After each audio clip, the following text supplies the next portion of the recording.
आज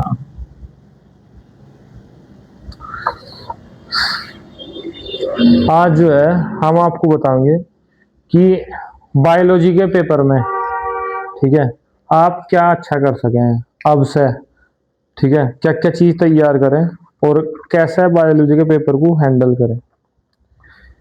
इसमें आपको दो मेन काम करने हैं। जैसे मॉडल में जो सारांश है, समरी है, ठीक है, आपके लेसन की वो याद करना, ठीक है भाई, समरी याद कर लो बस। कोई सा भी चैप्टर है उसकी बुक के बाद में समरी दे रखे हैं, ठीक है, वो या फिर मॉडल में दे रखे हैं समरी, वो याद करो। समरी याद करने के बाद जितने भी मेन मेन से चित्र हैं, ठीक है, जैसे रिप्रोडक्शन सिस्टम का है, ठीक, जनन तंत्र है भाई, श्वसन तंत्र है, पाचन तंत्र है, और ये अंडाणु, बीजाणु, ठीक है, बीजांड की संरचना, पत्ती की संरचना, ये सारी जो इंपोर्टेंट संरचनाएं हैं उनके चित्रों को अच्छी तरीके से बनाने की प्रैक्टिस करो, ठीक है, चित्र को अच्छी तरीके से बनाओ और उनकी प्रैक्टिस करो। फिर जय का चित्र आपके बिल्कुल क्लियर है, उसे पेपर में लिखना बहुत आसान होगा। मतलब आप चित्र बना दो, चित्र में जो जो भी चीज बनाई उन्हीं चीजों के बारे में लिख दो कि वो है उसमें, ठीक है भाई, ठीक है, आरएनए, डीएनए, ठीक है, शुक्राणु, उसके जो जो पार्ट हैं वो लाइन वाइज टॉपिक बना के लिखते चले जाओ। आई बात सुनी में।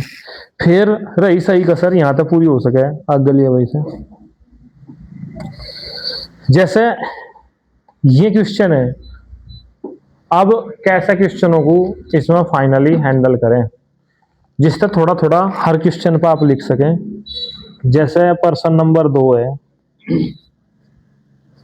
इसका खंड क्या है, क्या में उत्तर लिखो, प्रश्न लिखने की जरूरत नहीं है। और उत्तर में क्या करना, अंडोत्सर्ग किसे कहते हैं, तो अंडोत्सर्ग की परिभाषा यहां करके लिखो, ठीक है। जब अंडोत्सर्ग की परिभाषा लिखनी तो एक लाइन तो इसमें यहां आवेगी ही कि जिसे अंडोत्सर्ग कहते हैं। इस तरीके से इसके बीच में आप जिस भी प्रकार याद करके, बिना याद करो, थोड़ा बहुत मेल जोल करके उसकी परिभाषा इसमें लिख सकें। परितंत्र के किसी अपघटक का नाम लिखिए तो इसका हेडिंग बन सके प्रश्न नंबर 2 का है उत्तर। उत्तर में यो लिखो, प्रश्न में तो कितना लिख सकें, परितंत्र, परितंत्र के अपघटक का नाम। इसके बाद जो अपघटक है उसके बारे में लिख दें, उसका नाम लिख दें। आगे तीसरे में थम कर सको अनुवांशिकी हेडिंग बना के उसके बारे में, वर्णांधता, प्लाज्मोडियम हेडिंग बना के उनकी 2 जातियों के नाम, तो ऐसा लिखेंगे भाई, प्लाज्मोडियम की फर्स्ट पहली जाति और प्लाज्मोडियम की दूसरी जाति। प्रश्न मिलेंगे आपको छोटे छोटे ही, उनमें तो आपको इस तरीके से हेडिंग कर सकें। जैसे एक यो है भाई, ये बड़े लॉन्ग क्वेश्चन टाइप है, इनमें कैसे हेडिंग दिखा सके हम। यो है यहाँ लॉन्ग, इसमें अथवा में है रही, अथवा में एक छोटा लॉन्ग है और एक है बड़ा, मान ले दोनों ही नहीं आते, ठीक भाई, अगर कोई सा आवेगा तो आप अच्छी तरीके से कर ही लोगे। अगर दोनों ही नहीं आते तो क्या करना, जो बड़े वाला लॉन्ग छांटना, फिर यहां ऐसा लिखना कि प्रश्न नंबर 9 पेपर में तो क्या लिखा जा सके, शुरू का है जैव विविधता संरक्षण से आप क्या समझते हैं। तो इसमें पहले आप उत्तर लिख के लिखो जैव विविधता, इसके बारे में लिखो थोड़ा सा, ज्यादा करें तो इसे ब्रेक कर सकें। जैसे जैव विविधता, विविधता यानी अलग अलग, भिन्नता, और जैव यानी जीव, तो जीवों में विभिन्नता, जैव विविधता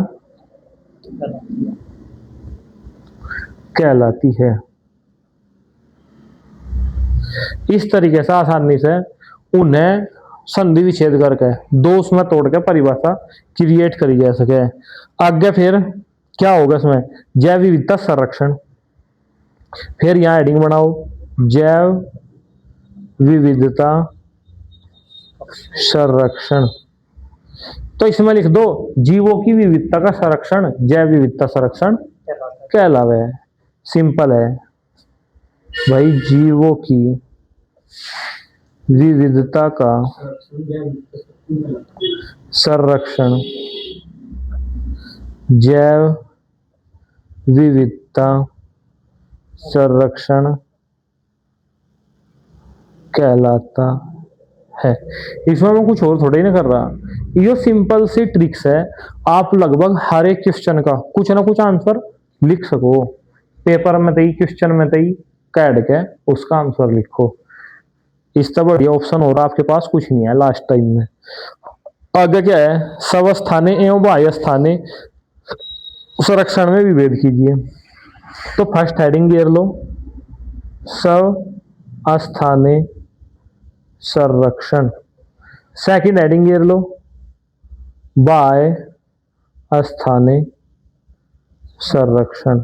फिर इनके बारे में कुछ लिखो कि भाई स्वस्थान का संरक्षण स्वस्थानी संरक्षण का लव है, बाह्य स्थान का संरक्षण बाह्य स्थानीय संरक्षण का लव है भाई। इस तरीके से यो नहीं होने का कि आप खाली छोड़ दोगे।